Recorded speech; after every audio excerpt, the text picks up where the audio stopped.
Et salut à tous, j'espère que tout le monde va bien. Aujourd'hui, on se retrouve pour une nouvelle vidéo. Ça me fait super plaisir de vous retrouver sur la chaîne pour enfin parler un peu d'échecs. Donc, on a repris le Road to IM cette année 2024. Et ça y est, c'est la toute première partie lente de cette année 2024.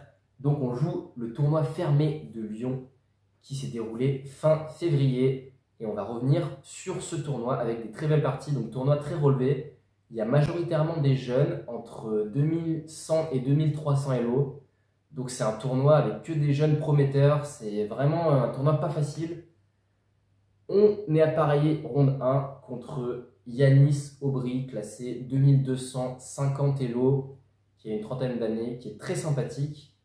Et j'ai les pièces noires, donc ça démarre fort. Sans plus tarder, on va se lancer dans la première ronde de ce tournoi.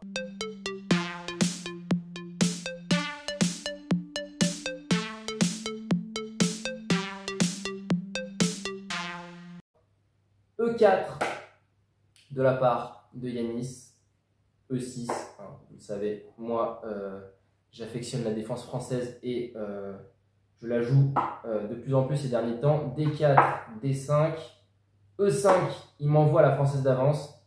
C'est une des variantes où je me sens le moins à l'aise, donc bon choix de sa part. Donc je joue C5, c'est la théorie, C3, cavalier C6, j'attaque le pion, cavalier F3 défend le pion.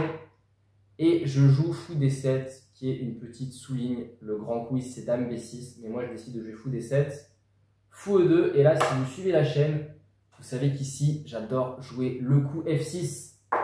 Ces coups que j'ai joués dans la partie, c'est un coup assez tranchant qui amène des positions très complexes, souvent à recomposer. Donc, j'envoie F6 à Yanis Aubry, qui répond tempo par petit roc. Il est préparé. Je joue F prend E5. Et là, il va me jouer pour la première fois de ma vie, je crois, une sous-variante. Donc il ne va pas jouer cavalier prend E5, qui est le grand coup ici. Il va jouer pion prend E5. Et pion prend E5 ici, je réfléchis un peu. Et je me dis, quelle est la différence par rapport à cavalier prend E5, qui est la grande ligne. Donc la grande ligne après cavalier prend E5, c'est cavalier prend, pion prend, dame C7, attaque le pion E5. Ici, il y a plusieurs variantes, dont tour E1, qui est le coup principal à la mode, et après le roc, fou F1. Ça, c'est une variante très théorique, où il y a plein de parties de grands maîtres. Voilà, donc ça, c'est vraiment la grande ligne. Et ici, il me joue D prend E5, donc il dévie un petit peu de la grande ligne. Et donc, je réfléchis un peu et je me dis, attends, est-ce que je vais jouer dame C7 comme d'habitude, et essayer de retomber dans la même ligne, ou est-ce que je vais essayer de profiter de son arc de coup? Et ici, je me dis tout de suite, est-ce que je ne peux pas jouer cavalier H6 dans l'idée de venir à F7 pour attaquer le pion E5? Je vois cavalier H6 et je me dis, bon, fou prend un peu embêtant, mais au pire, je ferai pion prend et j'enchaînerai avec fou G7 roc. Et bon, mon roi sera plus ou moins safe et ça va. Et en fait, je décide de faire cavalier H6 qui n'est pas possible dans la variante avec cavalier prend E5. Je vais vous expliquer pourquoi. Parce qu'après cavalier prend E5, cavalier prend, pion prend, si on choisit maintenant de faire cavalier H6, et ben il y a tout simplement fou prend H6, pion prend H6 et fou H5, échec qui est très problématique pour les noirs parce qu'on est obligé de faire roi E7 et là ça va pas du tout. Donc ça c'est une mauvaise variante. Donc après pion prend E5, D prend E5, je joue cavalier H6. Donc ici Yanis qui joue tour 1, je joue cavalier F7, attaque le pion, il joue fou F4 pour le défendre et je joue fou E7, je finis mon développement. Alors à vrai dire, j'ai regardé un petit peu après. G5 était plus fort pour tout de suite envoyer une attaque sur le roi. Et après fou G3, H5 par exemple, et vraiment essayer de le défoncer sur le petit roc. Mais j'ai pas joué G5. J'ai préféré finir mon développement avec fou E7. Bon, c'est un choix correct aussi. Ici, donc il joue H3 pour se libérer une case pour le fou en H2. Je joue dame C7. Il joue A4. Et ça y est, j'envoie G5. À la fin de l'envoi, je touche. Donc moi, je décide d'attaquer. Il joue fou G3, je joue H5. Et il m'envoie cavalier A3. Donc avec l'idée classique dans cette ouverture de venir en B5 pour venir vraiment attaquer le grand roc. Je joue A6, empêche cavalier B5.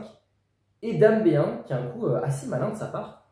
En fait, il veut soutenir la poussée B4 et venir, pourquoi pas, sur la case G6 pour essayer de me créer un petit peu des problèmes là sur mon roi qui est un petit peu tout seul. Donc je fais grand roc, je sens que ça va chauffer, donc je mets vite mon roi en sécurité. Il joue B4, et là c'est le moment où ça va être chaud. Parce que moi j'attaque sur le petit roc, et il attaque sur le grand roc.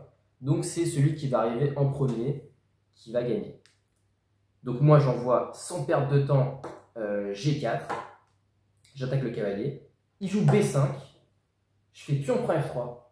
Il joue pion prend C6. Donc on a pris une pièce chacun. Je reprends dame prend C6 et fou prend F3.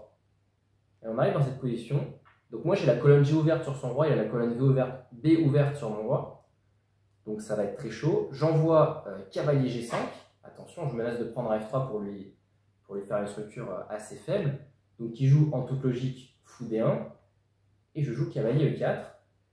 Et ici, honnêtement, je me sens bien dans la position. Enfin, j'aime bien. J'ai un fort cavalier en E4. Je vais pouvoir mettre la pression sur la colonne G. Et j'ai l'impression qu'il n'atteint pas mon roi. Donc cette position, je la trouve sympa. Ici, mon adversaire a joué le coup... Qu'est-ce qu'il a joué déjà sur cavalier E4? Il a joué C4, ouais, c'est ça. Il a joué C4 pour venir me déstabiliser au centre. En fait, ici, j'ai regardé à l'ordi, tour prend E4 était très intéressant. Avec l'idée sur pion prend de faire cavalier C4. Donc il donne une qualité mais pour avoir des très fortes cases avec son cavalier. Mais il ne l'a pas tenté dans la partie, il a joué C4 comme j'ai dit. Donc tour G8, je mets une tour en face du fou sur la colonne. Et là, mesdames et messieurs, il va complètement craquer notre ami Yanis. Bon ici, plein de coups étaient jouables, hein, il pouvait juste défendre son fou. Il va jouer, il va me donner 2 pièces en 2 coups en fait. Il va faire tour prend E4. Donc bon, j'ai pas le choix, je dois reprendre, je fais pion prend. Et il joue cavalier B5. Du coup, je me dis, waouh. Là, en fait, quand je joue cavalier B5, je suis un peu en sueur parce que je me dis, peut-être j'ai raté un truc ou quoi, une menace fourchette. Bon, je prends juste le cavalier. Et en fait, sur pion prend, il abandonne. Du coup, voilà, du coup, j'ai gagné cette partie parce qu'en fait, je pense sur pion prend, il avait peut-être juste oublié que je pouvais faire dame B6. Bon, évidemment, dame C7, il y a tour A8 et je perds la dame. Mais je peux juste faire dame B6 et j'ai 2 pièces de plus. Enfin, j'ai une tour de plus en fait. J'ai une tour de plus et donc une tour de plus avec un roi qui va être safe en C7. Et donc ça, c'est gain pour les noirs. Donc, première partie, voilà, un peu bizarre. Il a un peu craqué. La partie qui était très chaude, il a envoyé ses 2 pièces. Je pense qu'il a juste craqué en fait. Donc, un super début. Première ronde, je bats un joueur à 2250 avec les pièces noires. Donc un début prometteur. Voilà, je vous donne rendez-vous dans une prochaine vidéo pour la ronde 2 de ce tournoi de Lyon. Merci d'avoir suivi, à très bientôt, ciao!